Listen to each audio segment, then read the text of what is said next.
Madalas ka bang ma-offend? Ito, nabasa ko to somewhere.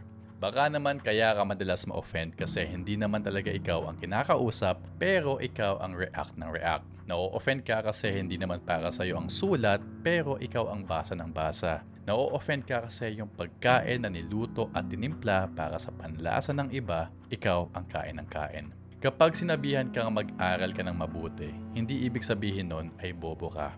Madalas, ang ibig sabihin ay mas galingan mo pa kasi may potential ka at gusto ka naming umangat. Kapag sinabihan ka ng mag-ipon ka at huwag kang irresponsible sa kinikita mo, hindi ka inaatake personally. Pwede ang ibig sabihin ay maging maingat ka sa financial life mo para hindi dumating yung panahon na uutangan mo yung mga kaibigan mo.